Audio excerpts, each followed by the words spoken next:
Buenas tardes, ¿cómo están? Bienvenidos. Estamos muy contentos de continuar nuestras actividades presenciales después de tanto tiempo. Y en particular, bueno, presentando esta novedad. Yo soy Mariano Gilmore, el coordinador de educación de esta hermosa institución que cumplió 90 años hace muy poco. Y hoy estamos aquí para presentar justamente un libro que es una travesía por el mundo del arte. Justamente como dice el título, estas peregrinaciones, estos viajes más mágicos, son notas sobre historia, identidad, arte, reflexiones justamente del doctor Julio César Crivelli. Y bueno, quiero presentar a las personas que iban a acompañar al doctor Crivelli en este diálogo, en esta conversación. Matilde Sánchez, a quien todos reconocemos por su trabajo en EÑE como la directora, y también bueno, por ser una gran autora de un montón de novelas, ha sido becaria de diversas instituciones. También lo acompaña el doctor Marcelo Gioffre, que es escritor, es autor, y también hizo el prólogo junto a Juan José Sebrelli de este libro, justamente, que aquí estamos presentando, y una gran personalidad del mundo de la cultura, el periodista Gabriel Levinas. Así que bueno, los dejamos aquí con esta conversación. Muchísimas gracias por acompañarnos.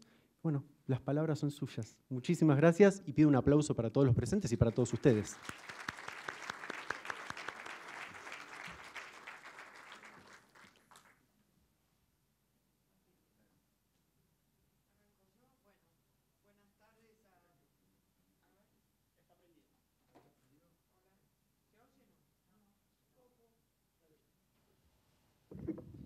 Vos sos el que entiende micrófonos.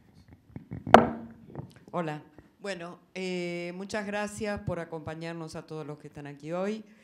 Yo les cuento que leo. Preparé una breve lectura sobre el libro de Julio Crivelli, que me pareció en efecto un viaje emocionante. Y después me gustaría hacerle algunas preguntas también, porque curiosamente, y lo digo con admiración, es un libro que está lleno de preguntas, que no son preguntas retóricas, ¿no? Ustedes saben que mayormente las preguntas se lanzan cuando uno conoce la respuesta y la quiere enfatizar. Bueno, en este caso encontré varios de los artículos que realmente interpelan la lectura y entonces me parece interesante que él nos conteste si es que para algunas tiene respuestas. Yo traté de enfocarme sobre todo en el repaso que él hace a su comentario, sus notas sobre la colección de... Me interesaron mucho las notas sobre la colección del Museo Nacional de Bellas Artes y sobre su propia colección, en particular cuando toma los años de la vanguardia, que son los de la recuperación democrática y después, también por una cuestión biográfica, porque corresponden como a mi juventud y seguí ese panorama muy de cerca y como les decía, me emocionó ver reflejadas esas obras y esos artistas en él. Arranco. En la caja de sorpresas, que es Peregrinaciones y Viajes Mágicos, notas sobre arte, historia e identidad, quedé prendada, como les decía, de la conferencia que Julio dictó en la Universidad de Brown por invitación del querido Julio Ortega. La universidad, no sé si ustedes la conocen, queda en esta Rhode Island, y sé que fue leída en un salón que queda muy cerca de la estatua que honra el viaje de Sarmiento a las universidades estadounidenses en uno de los parques del campus. Si me importa tanto ese artículo es porque en él, más que en ningún otro de los aquí reunidos, también por su temática, él se mira a sí mismo en la historia. Quiero decir, mira a sus obras y a él mismo en tanto coleccionista como un relato común, como un diálogo entre ambas, como un cruce de biografía y también de devenir nacional. Y porque allí queda evidenciada una de las grandes preguntas, las que dirige al lector y a la escucha, la pertenencia del arte argentino al acervo mayor del mundo. Creo que esa es una pregunta borgiana. Es un texto dolido en entre líneas, como lo es también con pinceladas su lectura de las obras del Museo Nacional de Bellas Artes, aunque en los dos existe una fuga que es a la vez erótica y pasional, y vital que pone al autor a salvo de toda melancolía. Este texto ubica las obras, ubica algunas de las obras, las del segmento que les estoy contando, en palabras de Julio, en la ilusión de sincronía con el planeta que la Argentina tenía en los años 60. Para decirlo en términos sintéticos, Julio Crivelli hace la pregunta para la cual tiene un libro entero de respuestas. ¿Cuáles son los obstáculos que le impiden al arte argentino conquistar el mundo y en particular el valor universal de esas obras que cuelgan en su casa? Crivelli mira el país y la identidad a la luz de su colección privada, lo que hace que esas obras finalmente cifren no solo sus circunstancias, los exquisitos detalles de la decisión y la compra en las que es muy pudoroso, y que son la vida del coleccionista, la vida de ese cazador que es el que colecciona. Es decir, hay una intersección de esas obras y de su cronología vital, sobre todo para un hombre como él, que en tanto coleccionista es lo opuesto de lo que en Estados Unidos o en inglés se dice hoarder, un acumulador. Por el contrario, Julio tiene una idea más bien autodiminutiva del coleccionista. Él dice que considera al coleccionista un agente parasitario del arte, lo que me hizo gracia. ¿Qué quiere decir parasitario? Que forma el coleccionista encuentra su expresión en las obras que tiene. La colección, al mismo tiempo, se pregunta Crivelli en un momento, ¿no será una biblioteca? Tal vez sí, en todo caso se sobreimprime y es un correlato del progreso de las ilusiones del país, sobre todo en el caso de la vanguardia y de los dos tramos de vanguardia, de los 60 y luego cuando será retomada en los 80, pero también de los abismos y euforias de nuestra vida democrática. Al igual que la colección del Bellas Artes, que él razona al detalle, la colección es un cuerpo flexible, es una membrana, dice, usa la palabra membrana, entre su intimidad y el cuerpo social, entre su propia edad, la del coleccionista, sus décadas propias y las décadas que él irá desgranando en el arte, las edades de la historia argentina que él matiza de interpretaciones. En contraste con la marcha del mundo o la historia universal, Julio ve a Argentina en un camino de deterioro, del que solo salva la sensualidad de la creación, la euforia del arte. Él además, recordemos que es un hacedor, es un industrial, un profesional. Esa perspectiva nunca deja de estar presente.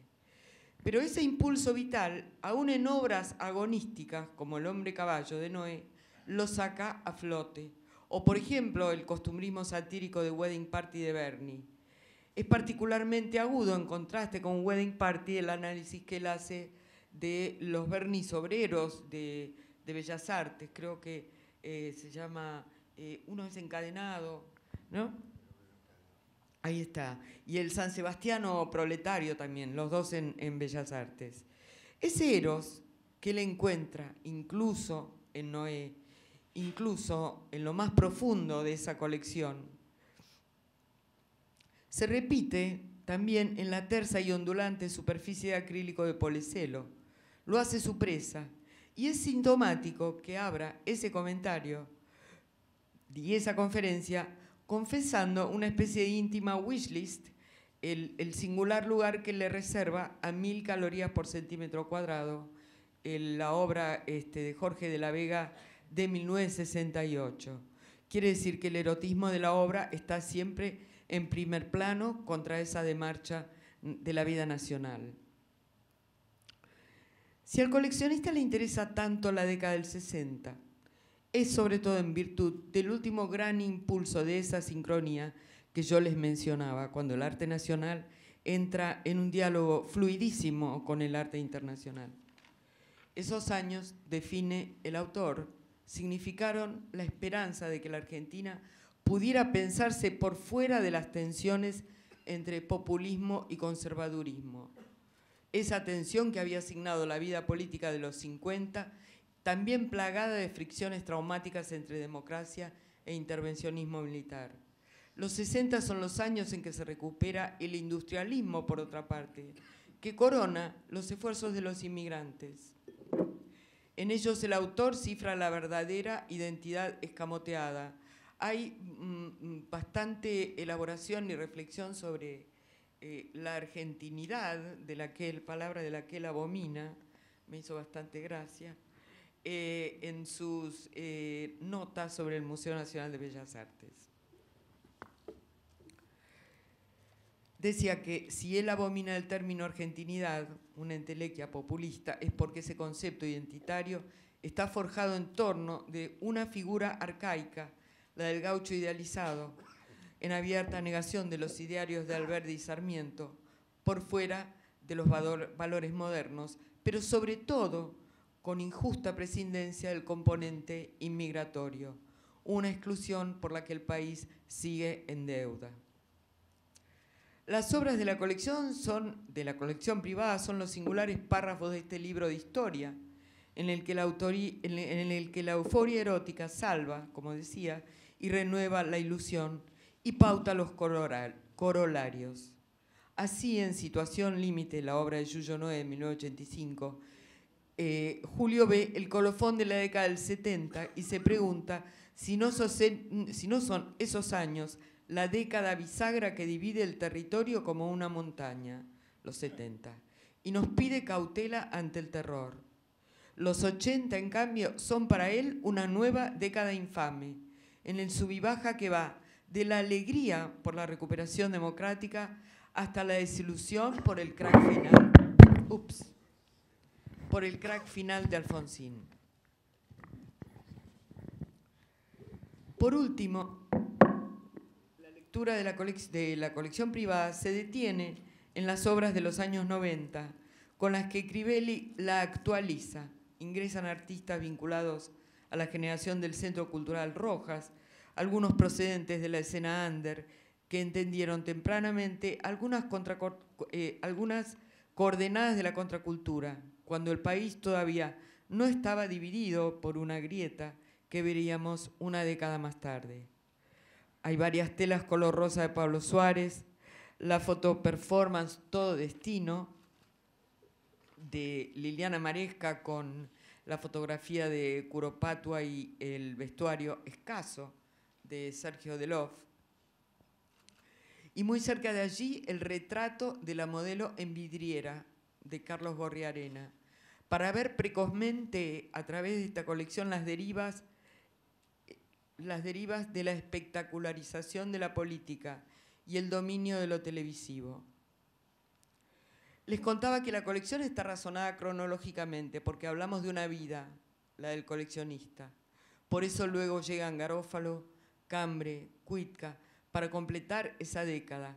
Pero son quizás las tits de galletita pegada en la obra de Mondongo, de 2004, lo que cierra la lectura con un penúltimo giro. La de Mondongo me parece que es la obra más conceptual de esa colección, por lo menos el segmento que él describe allí. La vidriera condujo al porno, quizá deberíamos llamarlo food porn, pornografía gastronómica, un arte de superficie y apariencias, la que subraya el momento en que ya la realidad social y el país se han vuelto ilegibles.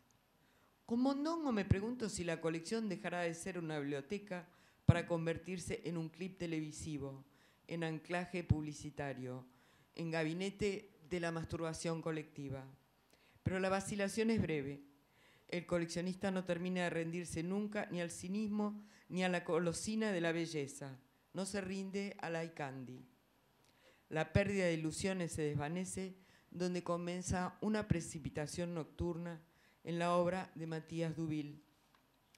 ¿Por qué se perdió el rumbo?, se pregunta Crivelli. ¿En qué momento misterioso? Él ha pasado de las obras a la sociedad que les dio sustento. Y si en esa pregunta resuena Mario Vargas Llosa, es porque se ha frustrado la esperanza ilustrada. Sin embargo, él concluye con una frase que me parece admirable. Aceptemos que lo glorioso de la esperanza es que no tiene fundamento.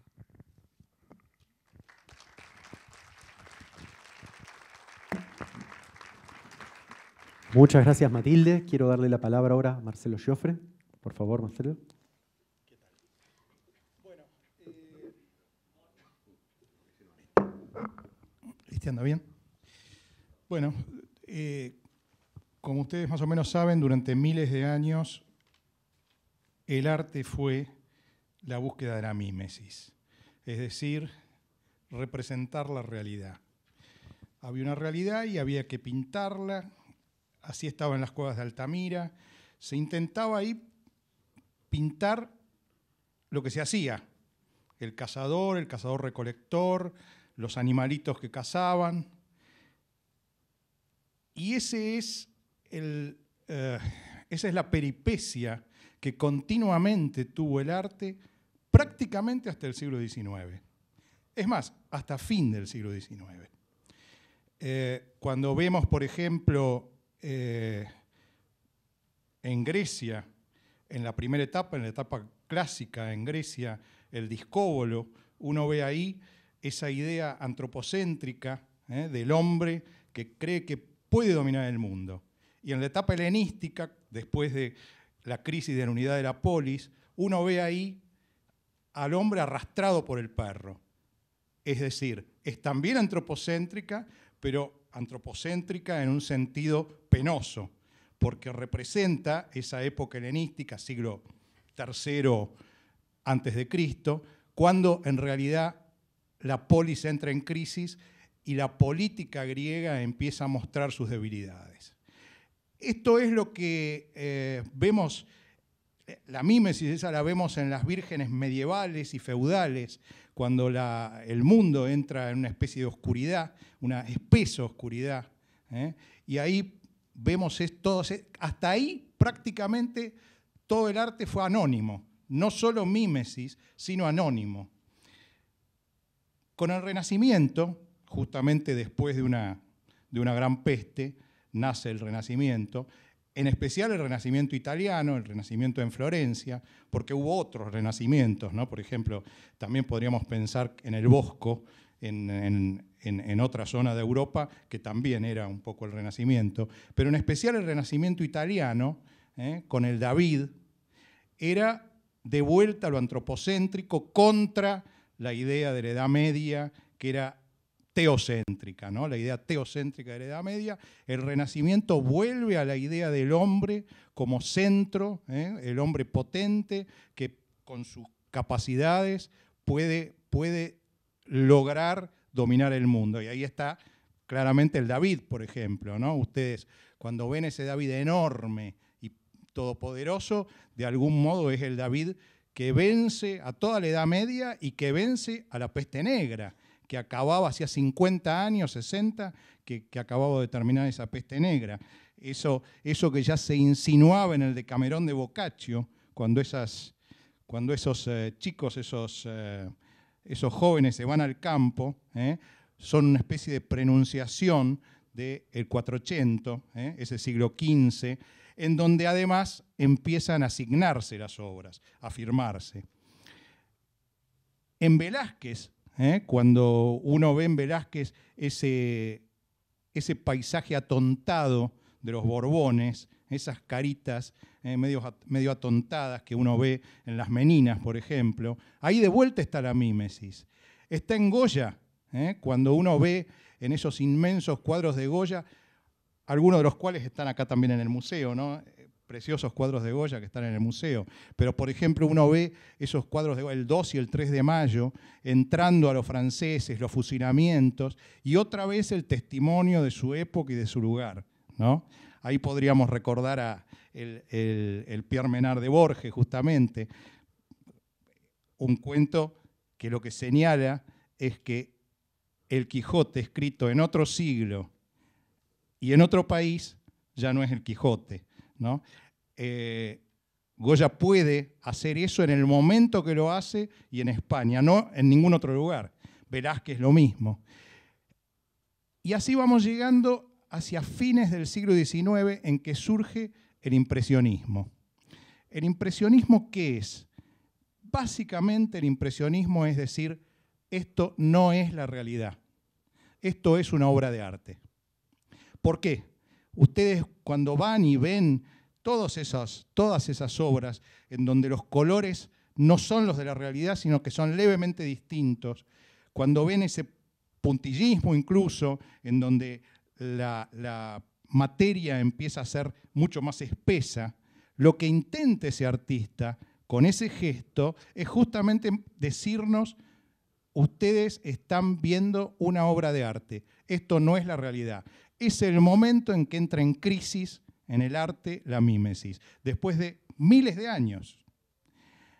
Por eso incluso es el momento a partir del cual muchas veces se deja de usar el marco en la obra de arte, justamente porque el marco, como la idea era la mímesis, la representación lo más parecida posible a la realidad, entonces justamente el marco era necesario para establecer una discontinuidad entre lo real y la obra.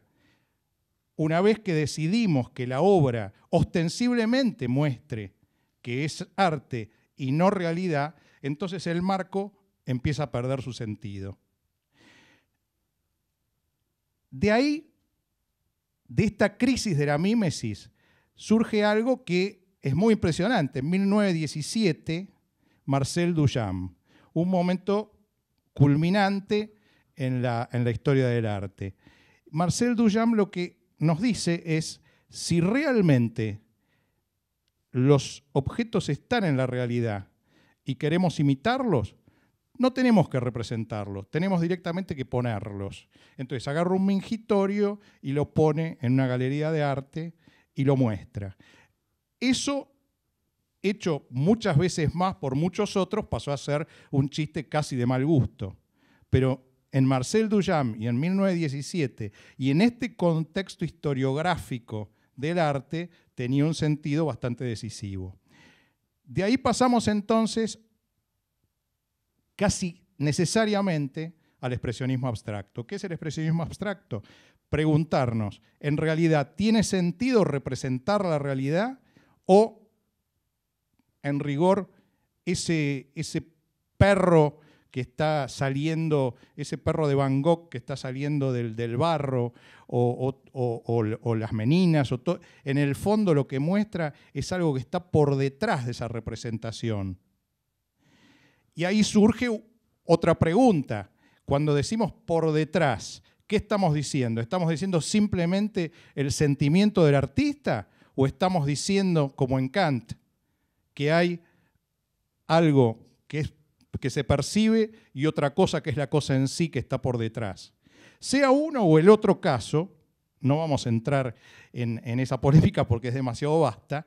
En realidad, lo que hace el expresionismo abstracto es decir, el artista muestra directamente la pulsión. El objeto, los botines esos que pinta Van Gogh, son en realidad un objeto molesto. Saquémoslo y mostremos directamente la pulsión del artista, de Van Gogh, que está por detrás de los botines. De ahí hay un paso a Jackson Pollock.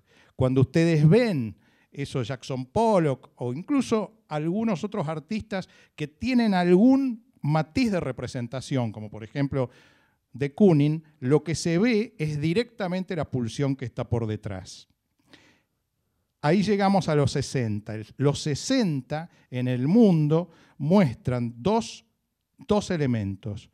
Así como el Renacimiento mostraba una vuelta a los ideales griegos, al antropocentrismo, en el caso de los 60 hay una vuelta a la mímesis. Es decir, el pop, que palabra que viene de popular, el pop muestra un regreso, un retorno a la mímesis, a representar objetos de la realidad. Pero en lugar de representar los grandes sujetos y objetos, reyes, grandes paisajes, no, en los 60 se representa lo de todos los días. Una caja de jabón en polvo, una lata de tomates, un cómic Liechtenstein, una diva, como podría ser Jacqueline Kennedy o Marilyn Monroe. Acá es donde comenzamos como a entroncar esto que también intenta Crivelli en nuestro libro, este libro que prologamos con Sebrelli con gran placer, que es el pasaje de esta historia que acabo de hacer de el arte universal, el pasaje a nuestra Argentina. ¿Qué es lo que tiene para representar la Argentina? ¿Hay algo que la Argentina representa en su arte? Como algunos viejos personajes de Dostoyevsky o de Tolstoy se preguntaban, ¿pero hay una literatura rusa? Bueno, nosotros nos preguntamos, ¿pero hay un arte argentino? Y sí lo hay. Lo hay en Quirós, como lo señala bien Crivelli, con un profundo reaccionarismo en Cesario Bernardo de Quirós, cuando piensa en volver atemorizado al siglo XIX, porque la Babel inmigratoria les producía pánico, como hoy todavía produce pánico la libertad, y como hoy en muchos países de Europa y en Estados Unidos se lo producía Trump, y como se lo produce a muchos personajes nacionalistas del mundo hoy en día, esa idea de abrir la ventana y que entre el aire, y que entren las costumbres, y que entren las comidas, y que entre todo lo que viene de otros lados, producía un enorme temor.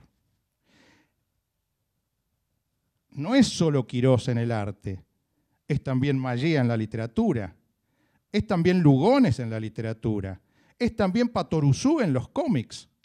Todo este cúmulo de personajes y de escritores y de artistas mostraban en la Argentina el temor a la Argentina inmigratoria.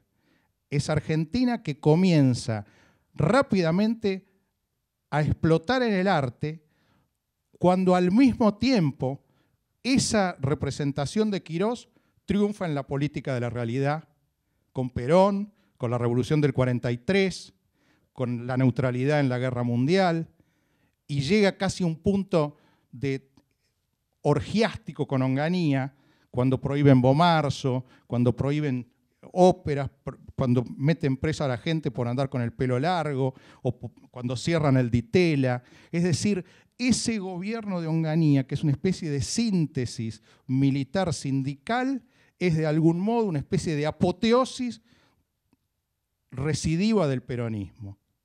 Y de algún modo, en este sentido, el arte empieza a funcionar en la Argentina, y esto me parece que está señalado con mucha precisión en el libro de Crivelli como un acto de resistencia.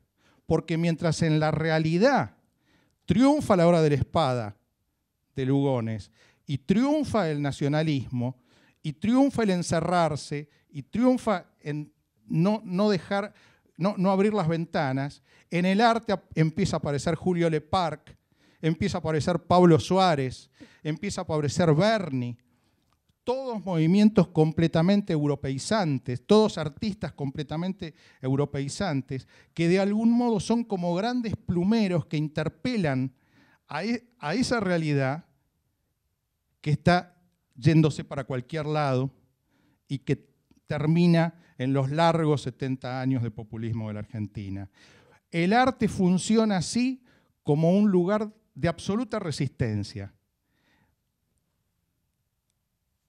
Este punto me parece que es interesantísimo en el libro de Crivelli, y bueno, lo dejo acá para que a partir de acá podamos seguir charlándolo. Muchísimas gracias, Marcelo. Quiero darle la palabra. ¿Ese funciona? Vamos con ese. Perfecto. Gabriel Levina, por favor, todo suyo. Bueno, yo pensaba, ¿qué es lo que me enamora de una mujer? Y me di cuenta, después de muchos años, que la clase de persona que es capaz de convertirme, es decir, yo, ¿qué clase de tipo soy cuando estoy con ella? Si me gusta ese tipo que yo soy cuando estoy con ella, es la mujer que yo quiero. Y cuando empecé a leer el libro de Crivelli, no podía leerlo, sencillamente. Realmente pasaba que lo leía y me empezaban a pasar cosas en la cabeza, empezaba a pensar en ideas sobre el arte, y volvía a retomar y volvía a pensar, y me gustó eso que me pasaba. Es decir, no era una novela, una cosa que yo me metía y la leía entera hasta el final, sino que me hacía pensar y pensar y pensar. Y de alguna manera eso reeditaba lo que me pasa también cuando veo una obra de arte. Cuando era más joven y yo pintaba, veía una obra de arte y me gustaba y me daban ganas de ir a pintar. Y entonces el libro de Crivelli logró meter cosas en la cabeza o hacerme pensar o recordar cosas que había olvidado. Y entonces decidí hablar de eso, no hablar de lo que decía Crivelli, sino lo que el libro de Crivelli despertó en mí. Y lo primero que me vino a la cabeza es una cosa cuando éramos muy jóvenes con Pirosi, Jorge Pirosi, para mí un gran pintor, en esas discusiones efusivas, porque era una época donde el arte se discutía en las galerías, en los bares, era muy fuerte en los 70, las discusiones sobre arte. Las discusiones entre los artistas eran siempre sobre qué había que pintar, cómo había que pintar, si era político, si no era político. Nunca la discusión tenía que ver con que si me habían invitado a mí, ¿por qué no te invitaron a vos? Y todas esas cosas que pasan ahora. En aquel momento realmente la fuerza enorme era qué es lo que había que pintar, para qué estábamos pintando. Y él, en un momento, tratando de definir el arte, él me dice, en una frase muy cortita, el jarrón es el ocio del vaso. Yo me quedé pensando, ¿qué me está diciendo con eso? El jarrón es el ocio del vaso. Y ahí me di cuenta que el arte es algo que nos diferencia del resto de los animales. El hombre es el único tipo capaz de hacer un cuadrito, un librito, algo, que el hombre se murió, pasaron 100 años y ese librito o ese cuadrito le cambia la cabeza al mundo. Esa capacidad de producir energía, guardarla, y que después eso estalle en la cabeza de la gente, es realmente lo que nos hace diferentes. Y de alguna manera, los museos, las colecciones, nos dan una posibilidad única. Es decir, más allá de las interpretaciones que podemos hacer sobre lo que pasó en el Renacimiento, o de lo que pasó en la época de los griegos, o lo que pasó en la época de la Restauración en la Argentina, cuando uno mira un cuadro del Renacimiento, uno tiene una ventana directa al Renacimiento, no necesitas intermediario, vos estás viendo un pedacito, es una locura, pero la realidad es que vos te parás frente a un cuadro y podés, si tenés la sensibilidad y te dejás llevar por eso, estás viendo ahí, sin intermediarios, un pedacito del Renacimiento. Son como pequeñas ventanitas que nos da el arte a distintas épocas. Y de eso habla este libro, ¿no? De alguna manera lo que vos ves en este libro es esa relación que hace Crivelli entre las distintas obras que él tiene, las que él compró, las que tienen los museos, y de alguna manera, y ahí por ello hay un pequeño disenso con Crivelli, si es que lo entendí bien, es cierto que cuando vos mirás un museo podés entender lo que le pasó al país, porque tenés un montón de esas ventanitas. Pero resulta ser que los museos también tienen faltantes, por distintos motivos, porque las élites no eligen lo que tienen que elegir, o porque por algún motivo no están. Y entonces el museo a veces son ventanitas incompletas de lo que en realidad puede haber sido cada una de las épocas que están representadas en el museo. La otra cosa que se me vino a la cabeza tiene que ver con Young y con Borges, ¿no? Que es el principio de sincronicidad, que también está adentro de la obra de arte. Young decía que ningún acontecimiento es un hecho accidental.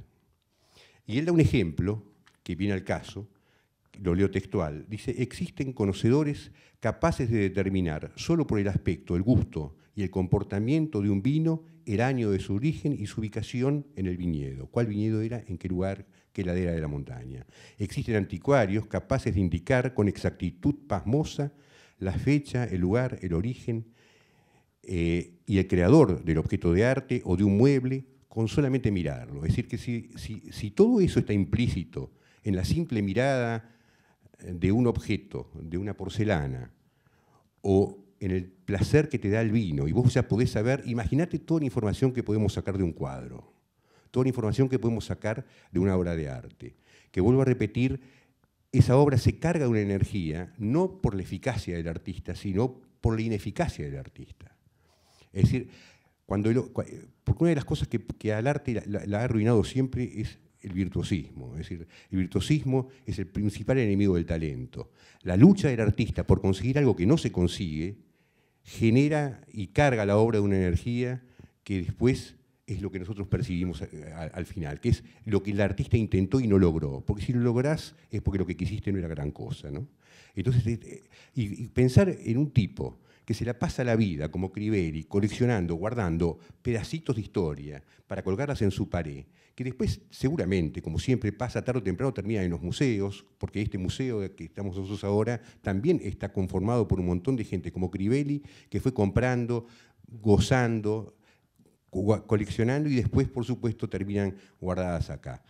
Entonces los museos son realmente, más que cualquier libro de historia, son lugares donde tenemos esas ventanitas en las que nos podemos parar, mirar y ver un pedacito real, sin intermediarios, de algo que pasó hace 500 años, 1000 años, 200 años. Y este museo, que tanto Crivelli ayuda a que funcione, con toda la gente que está en la asociación, nos da esa posibilidad y tiene hasta arte aborigen maravilloso. Entonces me parece que este libro lo que tiene es, por un lado, que te vuela la cabeza, te hace pensar muchísimas cosas, son muchas las que tendríamos que hablar con Crivelli en algún momento, pero indudablemente lo que nos hace es pensar. Y después una cosa que habla también, y me gustó mucho, que empieza en el libro, que es la discusión entre Eduardo Schiaffino y Eugenio Ausón, ¿no? Que eso me parece maravilloso, porque realmente yo he visto en los 70 gente que se peleaba, nos cagábamos a trompadas, discutíamos, nos tirábamos con cosas, adentro de la galería inclusive, y en las galerías, y por lo que pensábamos por el arte. La gente que se comprometía con la política, los que no nos comprometíamos, los que sí nos comprometíamos, todo era una discusión, y entonces termina en un duelo con sangre entre este señor. Y la verdad, cuando él dice el arte argentino va a existir recién dentro de 200 años y algunos meses, yo creo que se equivocaron los dos.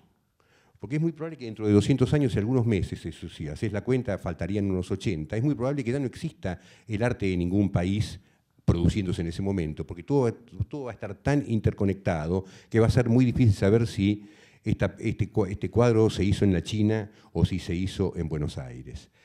En el intermedio sí hay faltantes, como decía, no voy a hablar de este museo, voy a hablar de otro museo, por ejemplo, para dar una idea, me gustaría que Gómez Cornet esté en el Malva, me gustaría que Policastro esté en el Malva, es decir, hay faltantes.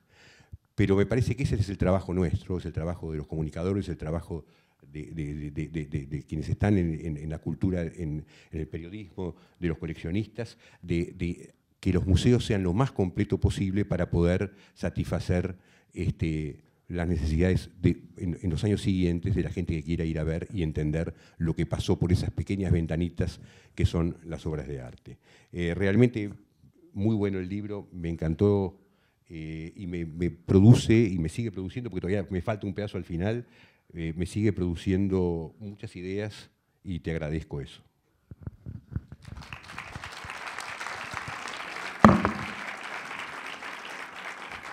Muchísimas gracias, Gabriel. Y bueno, quiero darle la palabra al doctor Julio César Crivelli. Y bueno, muchísimas gracias nuevamente a todos por estar. Estamos transmitiendo en vivo desde el canal de YouTube, así que seguimos conectados. Doctor. Bueno, yo primero quiero agradecerle a Juan José Sebrelli, a Marcelo Joffre por haber hecho el prólogo, en particular a Marcelo también por estar acá, a Matilde Sánchez, que ha hecho esta presentación, y a Gabriel Levinas, y a los que... porque este es un libro donde en realidad se transforman charlas y conferencias en ensayos, ¿no? Bueno, esas charlas y conferencias, la mayoría fueron en la Fundación Borges, así que muchas gracias María Kodama y muchas gracias Fernando Flores, y en la Universidad de Brown, como dijo recién Matilde, bueno, donde le podemos agradecer a Julio Ortega que no está presente acá, ¿no? Bueno, este libro, la realidad es que, como se deduce recién de lo que comenté, nació un poco sin que yo me lo propusiera. Es una colección de charlas transformadas en ensayos. Y yo, la realidad es que en un momento me di cuenta, sin releerlos, porque releerlos es aburridísimo, me di cuenta que yo había estado hablando todo el tiempo de lo mismo, ¿no? Lo cual a veces me sucede. Y de lo que estaba hablando es de la relación que tiene la razón, nuestro intelecto, con el misterio o con el espíritu. Nosotros estamos acostumbrados, a partir del positivismo, digamos, del principio del siglo XIX, a tener vergüenza respecto de la mención del misterio. Pero la verdad es que todos estamos muertos de susto porque no sabemos cuál es el origen y cuál es el final. Bueno, yo me propuse despegarme de mi prejuicio racionalista y positivista, en el cual fui educado, por cierto, y analizar cómo en realidad lo único que tenemos nosotros son instrumentos de la razón, o sea, la imagen y el concepto, no hay más, con los cuales, a través del arte y de la poesía, de la literatura, construimos lo que los griegos llamaban metáforas, o sea, mensajes que están atrás de los mensajes, y que son intentos, por supuesto que vanos, para acercarnos de alguna manera al espíritu. Y en ese sentido, el libro tiene varias descripciones que son siempre esta relación entre instinto, porque finalmente, como dijo Aristóteles, somos animales, la razón y el misterio.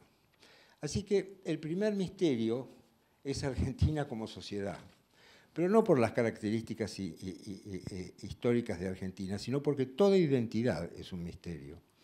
Los griegos esto lo ejemplificaban muy bien porque persona significa máscara, era lo que se usaba en los teatros para caracterizar el personaje. Nosotros ante el mundo somos un personaje, pero para adentro somos un misterio. Y las sociedades son iguales. Las poblaciones, fíjese, siempre Alberti y Sarmiento hablan de la población, cuando adquieren una cultura se transforman en sociedades. Antes no. La literatura, en el caso de, este es otro ejemplo, no voy a, por supuesto, recorrer todo el libro, pero la literatura, por ejemplo, de la Biblia y esta influencia en Borges, casi como si fuera un espíritu que le dicta, ¿no? Casi como los cabalistas que él admiraba tanto, o como la tradición de la cual habla muchas veces, como también en Juan 1.14 se emociona porque Dios le está dictando al evangelista, ¿no?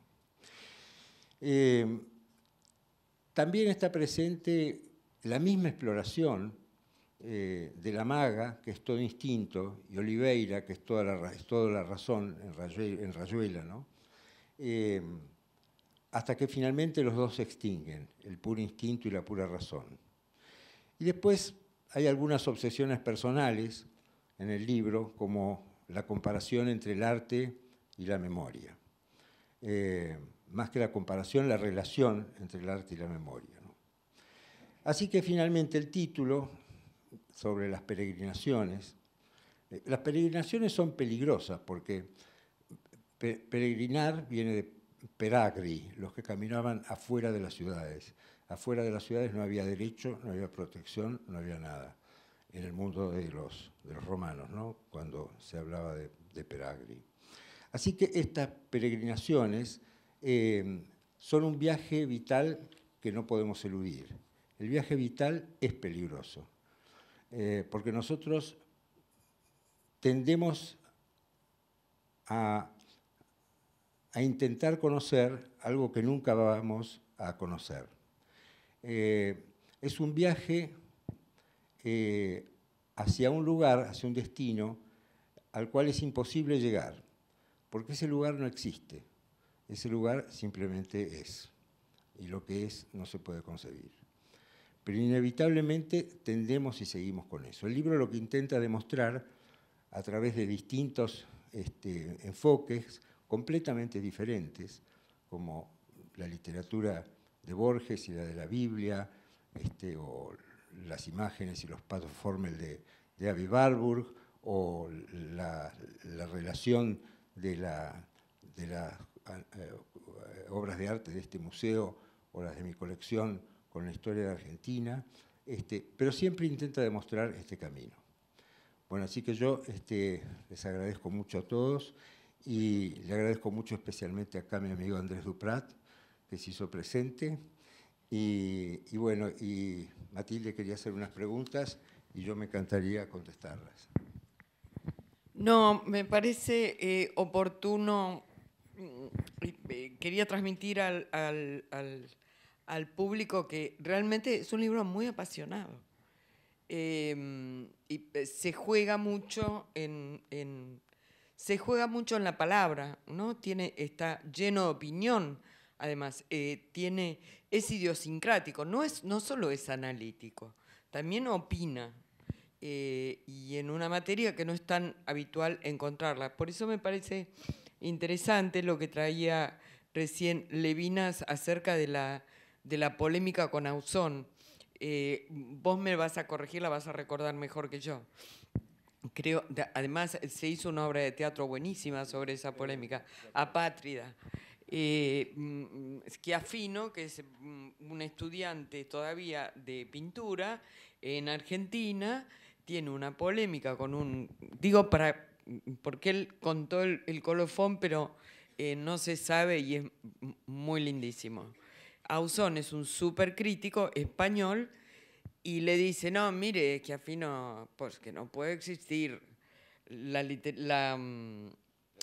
pintura argentina, tal vez de 200 años. Esto llega a una virulencia, porque bueno, digamos, si estamos a fines del siglo XIX, ¿no? ¿Qué es? 1880, 1890, 1880, había que poner una cuota de voluntarismo, ¿no? Pensemos que Ricardo Rojas publica los 10 tomos de literatura argentina en 1910, que es una incógnita, ¿no? Entonces, bueno, van a duelo y finalmente es menor y unos años después Schiaffino es uno de los fundadores del museo. Esta afirmación de Schiaffino es algo que está muy presente en tu libro, el anhelo de internacionalismo y la dicotomía con lo puramente nacional, con la idea de endogamia que está tal vez expresada en lo que él recogía de Quirós, ¿no? El conservadurismo de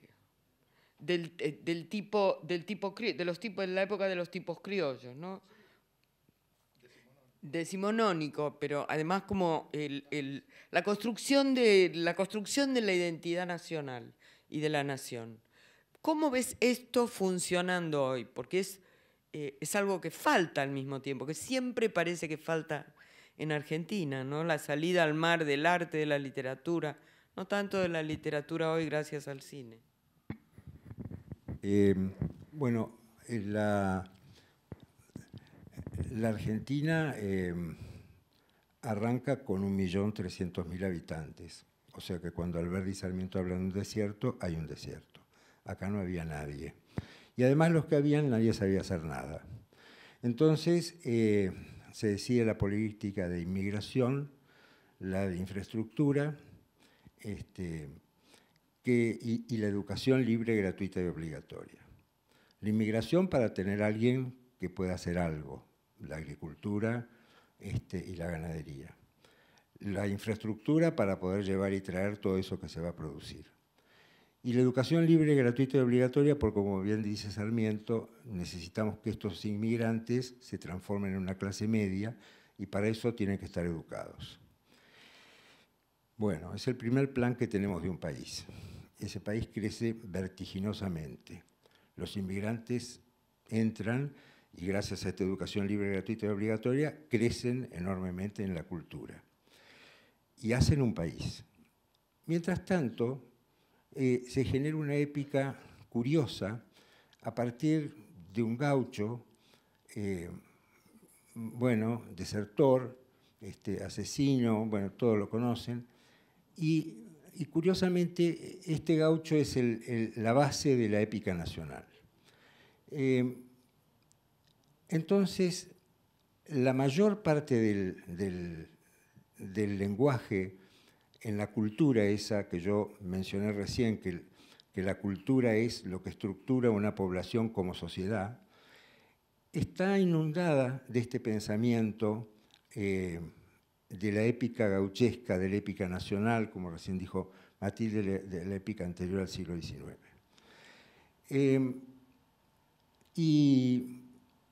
Y se va a generar, como creo que dijo recién Gabriel,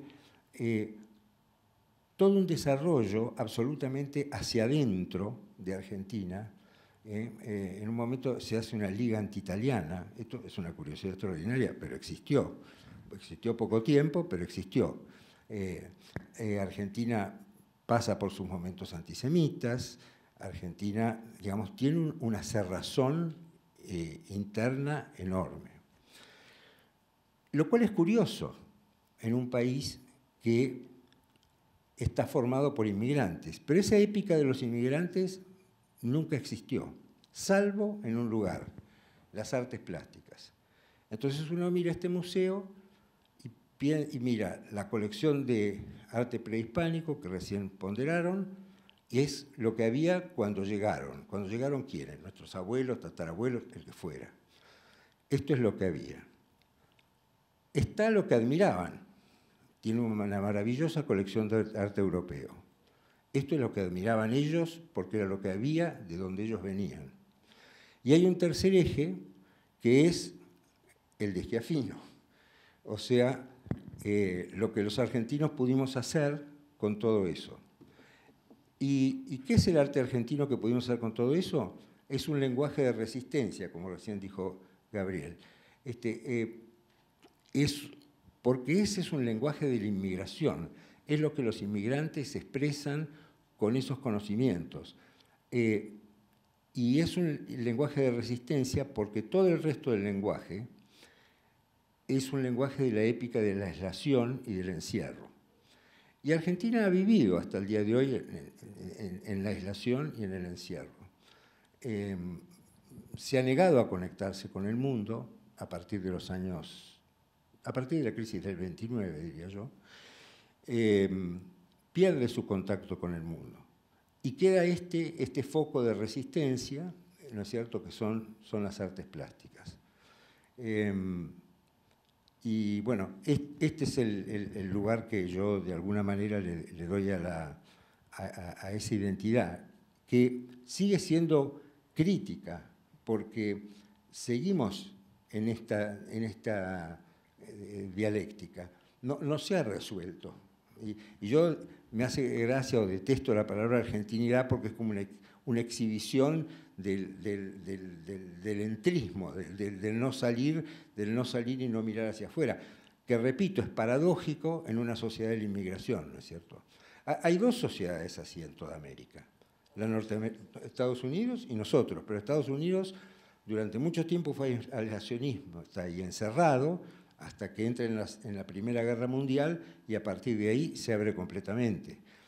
Nosotros, al revés, al principio fuimos abiertos hasta la crisis del 29 y a partir de la crisis del 29 hicimos un cierre absoluto de nuestra cultura, que repito, es la que forma la identidad de una población, es decir, una sociedad es eso porque tiene una cultura determinada. Así que esa división sigue hasta el día de hoy, no la hemos resuelto.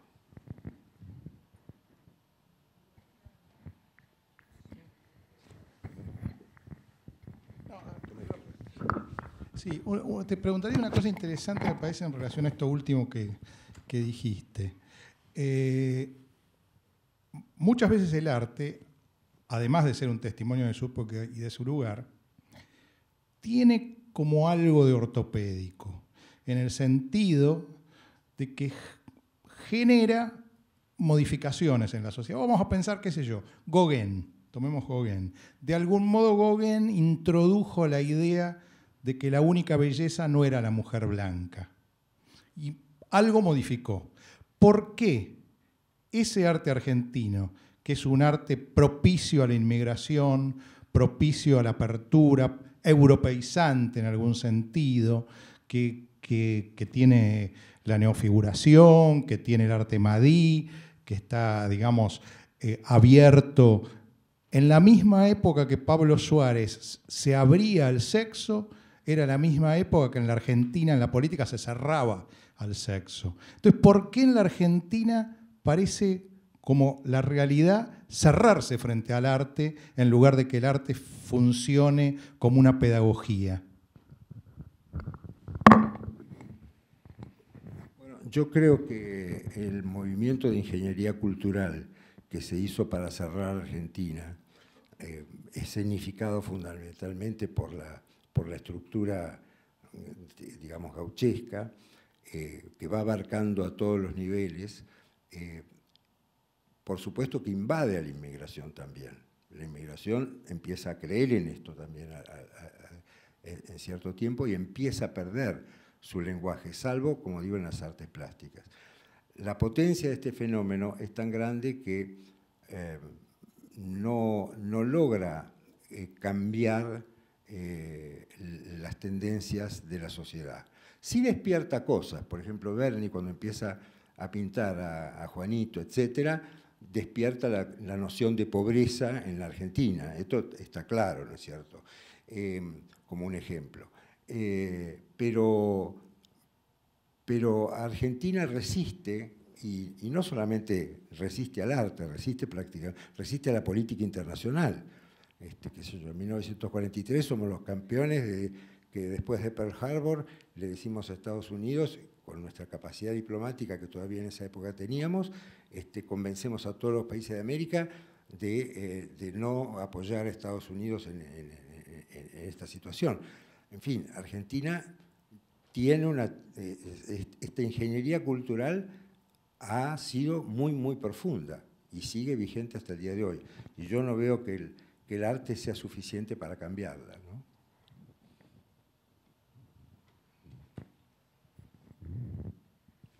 No, me acordaba mientras hablabas que me da la sensación de que cuando se contrapone el arte europeizante con el otro arte de Bermúdez y toda esa cosa, en realidad, mientras tanto pasaban otras cosas que sí eran realmente un arte que podíamos reconocer como arte argentino y que no era el forzado que venía de la mano de todas esas ideas retrógradas, ¿no? La chacarera, el chamamé, la virala, la baguala, que venían pasando, y habían pintores como Gramajo Gutiérrez, habían Guzmán Loza, tipos que venían del interior y que pintaban una pintura que era realmente naturalmente de acá, pero que tampoco eran considerados ni por un lado ni por el otro. Es decir, lo interesante es que esa gente que sí hizo algo distinto, que tenía, como el caso de Gómez Cornet, la misma instrucción que pudo haber tenido Pettoruti en Europa. Digamos, si vos agarrás a Pettoruti y lo llevas, decís Pettoruti no es argentino, es italiano, y lo pones en Italia, pasa por un tubo, nadie diría que es argentino. En cambio, Gómez Cornet te costaría más pensar que no es argentino.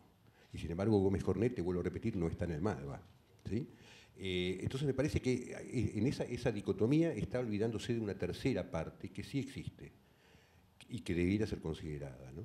Y otra cosa, hablando de lo que hablabas, de la posición argentina respecto de lo que pasaba en el mundo, del nazismo y demás, del año 38 al 44, en Argentina se triplicaron la cantidad de Adolfos y se triplicaron la cantidad de Benitos, y llegaron a haber 100 Adolfo Benitos.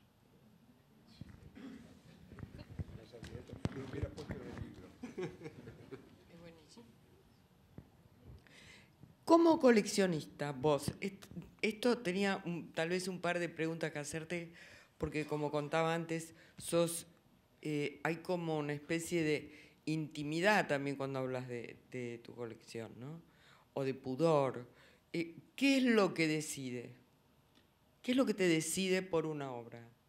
¿Cómo lo definirías? Porque en todo lo que vos contás hay como una pulsión muy personal, vital, incluso erótica, creo que se menciona la palabra.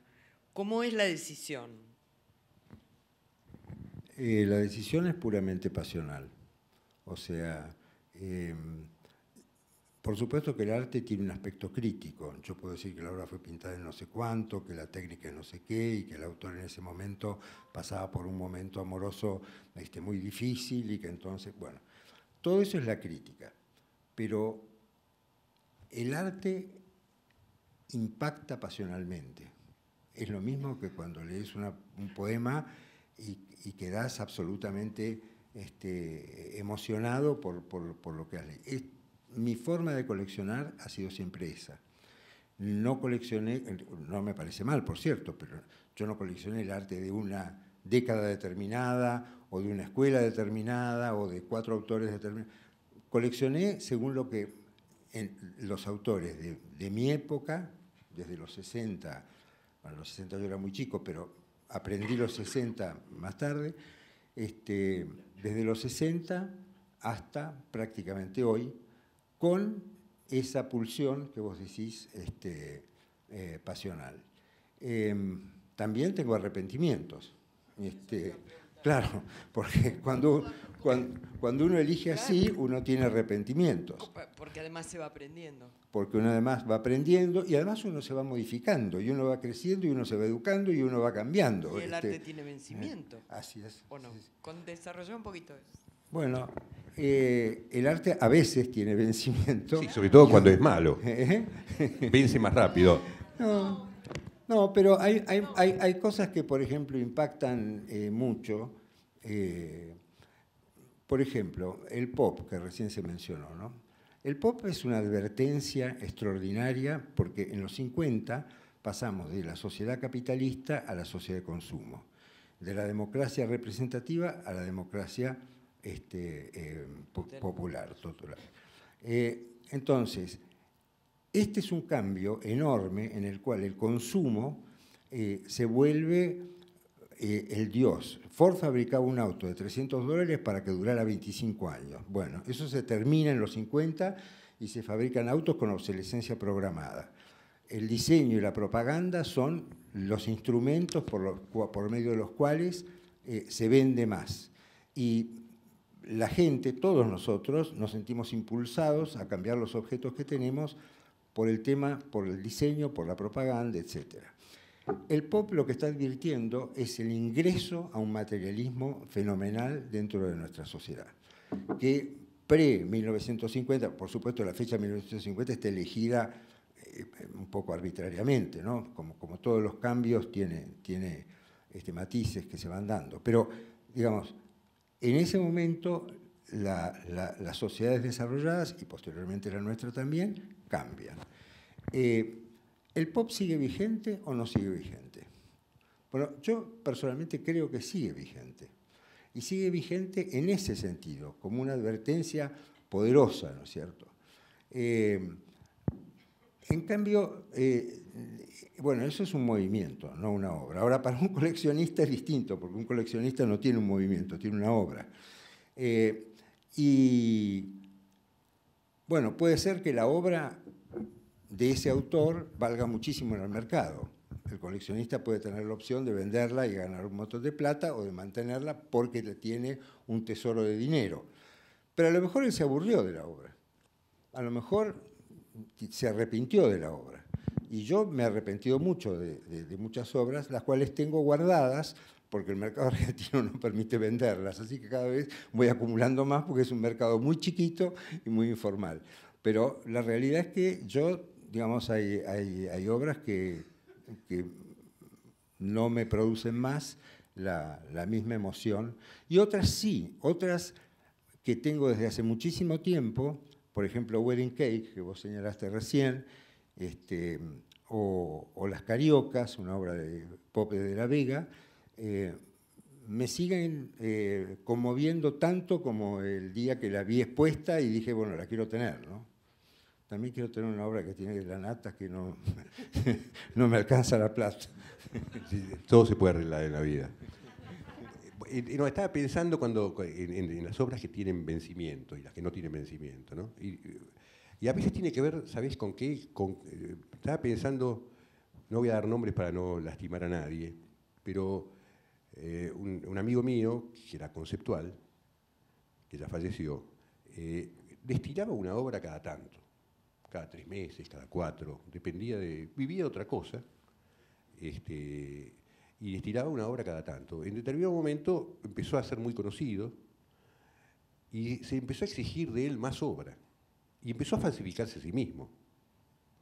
Entonces él tenía que producir porque tenía una obra acá, otra en Amberes, otra en no sé dónde, y empezó a hacer más obras que las que él realmente estaba naturalmente. Y eso, ahí es el problema serio, donde el epifenómeno del arte incide de manera negativa sobre el arte, donde el mercado, los galeristas, los críticos, no cuidan al artista, y el artista a su vez se va. Y entonces, claro, te puede pasar que vos compres una obra. Trato de no herir a nadie, pero que compres una obra pensando que es igual a la otra, o que tiene la misma cantidad de energía que tiene la otra, y cuando pasa el tiempo y la mirás y dices, esta no me está diciendo nada. ¿Por qué? Porque la hizo con la eficacia de saber lo que ya había hecho, y no con esa cosa del error, de la búsqueda que tiene la obra de arte verdadera, que se estira de a poco, ¿no? Y entonces eso también uno comete errores porque no la mira bien y no se da cuenta que esa obra no tiene la misma energía que un equivalente, ¿no? Sí, son pocos los artistas que duran toda la vida. En general tienen un destello o dos y después se repiten. El acierto para comprar en el momento del destello es muy importante, ¿no? Y los que compramos por pasión de repente le erramos. Pero sí, es así. En el arte hay artistas que son vigentes de los 19 hasta los 88 años, como Picasso, y otros que no, otros que tienen un momento formidable, extraordinario, y después se van, porque se repiten, porque empiezan a hacer lo mismo, ¿no es cierto? Algo que me parece en relación a lo que decía Matilde de la fecha de vencimiento y en relación a lo de Gabriel del tema de los artistas que siguen haciendo lo mismo. A mí me parece que la fecha de vencimiento, cuando la obra está en el momento justo, no tiene fecha de vencimiento. Es decir, por ejemplo, hoy, claro, esto te quiero decir. Vamos a tomar, por ejemplo, el surrealismo. Hoy alguien hace una obra surrealista y ya está vencida cuando la está haciendo. Ahora, Di Chirico, ¿por qué? Porque es algo que se pudo hacer en determinado momento de la historia del arte.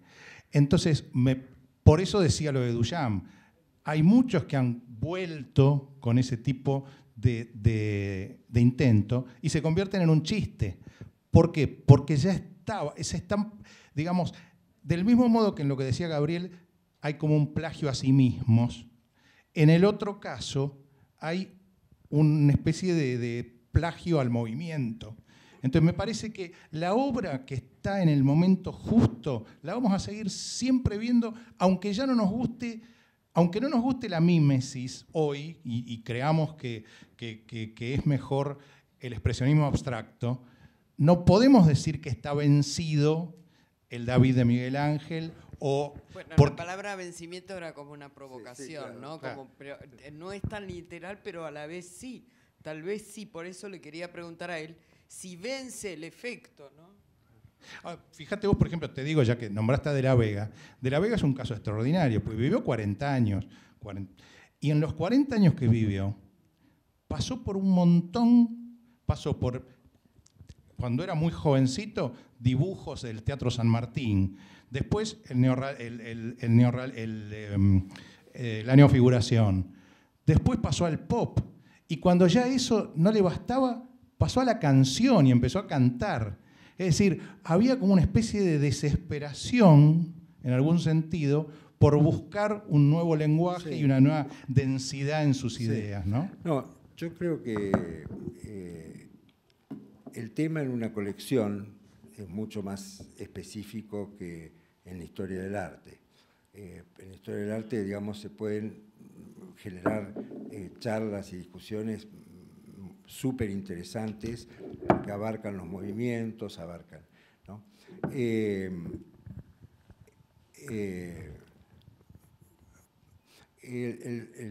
Bueno, no, iba a ingresar en esa charla, pero no, me voy a reducir al coleccionismo. En el coleccionismo prima o los que coleccionan académicamente un movimiento determinado, autores determinados, temas determinados, los que coleccionan, digamos, como agentes del mercado, son esos tipos que van y compran, ya que me mencionábamos tanto a De la Vega cuando valía $400 y ahora lo venden en 400.000, bueno, existen esa gente que tiene esa visión, que tiene esa perspicacia, de la cual carezco absolutamente.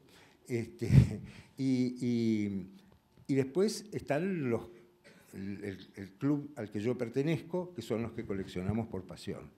Y ahí sí existe el arrepentimiento, a veces por lo que decía Gabriel, otras veces por lo que decía Matilde recién, porque uno cambia. El que cambió no es la obra de arte. La obra de arte por ahí sigue siendo valiosa, por ahí sigue emocionando a otras personas, pero al sujeto que la compró y que se apasionó con ella, se le pasó.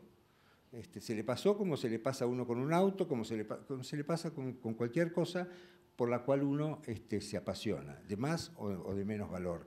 Por ejemplo, los libros. Hay mucha gente que leyó Rayuela por segunda vez y le pareció una pavada. Yo leí Rayuela por segunda vez y me emocionó, más que la primera vez. Bueno, esto sucede, y esto sucedió por el cambio mío, no por el... por lo que pasó afuera también. O por lo que pasó afuera, exactamente. Lo mismo. Lo que pasa afuera y lo que pasa adentro termina siendo lo mismo al final.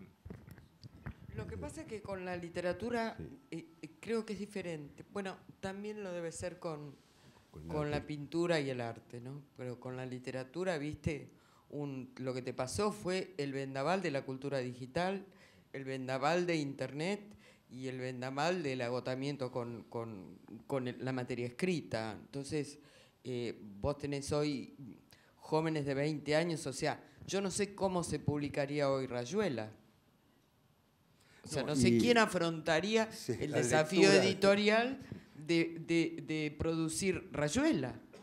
O sea, es un libro gigantesco, muy difícil muy difícil de vender literalmente. Pero Rayuela y vos hoy no se agota, quiero decir, por ahí no conseguís quien lo haga. Sí, agota. Pero ese libro sigue estando y va a seguir estando. Es uno de los libros que tiene venta sostenida, que es como un enigma. ¿Sí? O sea, creo que esa fue una cifra que me dieron en algún momento, 40.000 ejemplares en toda América Latina se venden por año. Es como un clásico juvenil que mutó. O sea, hoy lo leen los de 25 o los de 18. O los de 60. Bueno, claro. Yo creo que las obras de arte, que realmente son obras de arte, no vencen, no se van. Y en desacuerdo con él, si bien es cierto que cada movimiento, cada estilo tiene un momento donde se origina, está un montón de casos de gente que fuera del tiempo, un montón de artistas que no se los puede ubicar en el tiempo tan fácilmente, son igualmente buenos. Tenés casos en Argentina, para darte un ejemplo, Fermín Eguía, vos podrías decir, bueno, el surrealismo es anterior, sin embargo, los cuadros de Fermín Eguía siguen siendo una maravilla y están a destiempo. Pero no es un surrealismo clásico. Bueno, es que nadie se va a poner a pintar como Dalí tampoco, no se trata de eso. Quiero decir que no es un... Vos mencionaste a Policastro. Sí, Policastro. Policastro es increíble. Policastro es un tipo, digamos, esos paisajes de Policastro, no hay nada más argentino que ese paisaje de Policastro. Es una cosa impresionante, es otro de los faltantes, digamos, ¿no? Bueno, acá me hacen señas. La verdad que no. Yo me estaba divirtiendo muchísimo, creo que ustedes también. Muchas gracias.